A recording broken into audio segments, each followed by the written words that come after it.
రేపు మిథున్ రెడ్డి విచారణ ఉందనగా ఈడీ ఇవాళ విజయసాయి రెడ్డిని విచారిస్తోంది. ఏదైతే లిక్కర్ కుంభకోణం. అసలు లిక్కర్ కుంభకోణంలోకి మిథున్ రెడ్డిని లాక్కొచ్చింది విజయసాయి రెడ్డి. అదే సందర్భంలో రాజకేశ్ రెడ్డి ఇష్యూ అంతా కూడా బయటపెట్టిందే విజయసాయి రెడ్డి. ఇప్పుడు ఆ కేసు ఈడీ విచారిస్తోంది.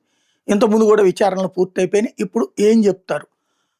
విజయసాయి రెడ్డి వ్యవహార శైలి, విజయసాయి రెడ్డి గురించి పార్టీలో ఆయనకి జరిగినటువంటి ఇష్యూస్ గురించి తెలిసిన వాళ్ళు చెప్పే పాయింట్ ఏంటంటే, విజయసాయి రెడ్డికి మిథున్ రెడ్డి వాళ్ళ మీద చాలా కోపం ఉంది. ఎందుకంటే ఇప్పుడు కొన్ని ఇష్యూస్‌లో విజయసాయి రెడ్డి అంటే ఇక్కడ ఇటట్లో మనీ మ్యాటర్సే ఉండొచ్చు. లేకపోతే గనక భవిష్యత్ అవసరాల రీత్యా ఉండొచ్చును. ఏయన్నా ఓకే చేస్తే అంతకంటే మంచి ఆఫర్‌లతో వ్యవహారాల్ని మిథున్ రెడ్డోళ్ళు తీసుకొచ్చేవాళ్ళు. ఏదైతే విజయసాయి రెడ్డి ప్లాన్ చేస్తాడో దాన్ని ఆ తర్వాత జగన్ చేత ఆపించి వాళ్ళకి అనుకూలంగా చేయించుకునేవి చాలా ఉన్నాయి. అంటే ఈజీగా అర్థమయ్యే భాషలో చెప్పాలంటే ఈయన ఒక కాంట్రాక్టర్‌ని పట్టుకొచ్చి పని ఇతనితో ఇది అని మాట్లాడితే అవతలోళ్ళు వచ్చి ఇంతకంటే ఎక్కువ చేస్తారు అన్నటువంటి పేరుతో ఇంకొక కాంట్రాక్టర్‌ని పట్టుకొచ్చేవాళ్ళు. తద్వారా విజయసాయి రెడ్డికి క్యాన్సిల్ చేసేవాళ్ళు.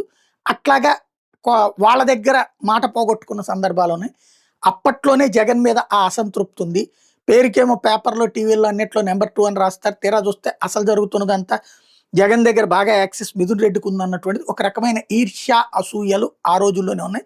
లేదా తను అవమానపడుతున్నారన్నట్టు. దాంతోపాటు ఏదైనా పదవి ఇవ్వడం, ఆ పదవులు తీసేయడం ఇట్లాంటివి కూడా ఒక అసంతృప్తికి గురైంది. ఓవరాల్ తను అవమానించబడ్డానన్నటువంటిది విజయసాయి రెడ్డిలో ఉన్న కసి. అదే జగన్ పతనం కోరుకుంటున్నది ఒక ఎత్తు అయితే, మిథున్ రెడ్డిని ఆర్థికంగా కూడా దెబ్బతీయాలన్నది విజయసాయి రెడ్డి ప్రయత్నం. అందులో భాగంగా ఆ రోజుల్లో తనని ఇబ్బంది పెట్టినప్పుడే పరోక్షంగా వేరే వ్యక్తుల చేతన ఈడీకి, సిబిఐలకి కంప్లైంట్లు కూడా చేయించాడు విజయసాయి రెడ్డి అన్నటువంటి అంశం కూడా చెప్తున్నారు. కాబట్టి ఇప్పుడు విజయసాయి రెడ్డి వాంగ్మూలం ఇచ్చేటటువంటి సందర్భంలో మిథున్ రెడ్డి వాళ్ళకి సంబంధించి ఏదన్నా ఇన్ఫర్మేషన్ గ్యాదర్ చేసి వాళ్ళని ఏదన్నా ఇందులోకి లాక్కొచ్చి మిథున్ రెడ్డి వాళ్ళని ఆర్థికంగా దెబ్బతీసేటందుకు ఏమైనా ప్రయత్నిస్తారా చూడాల్సి ఉంది.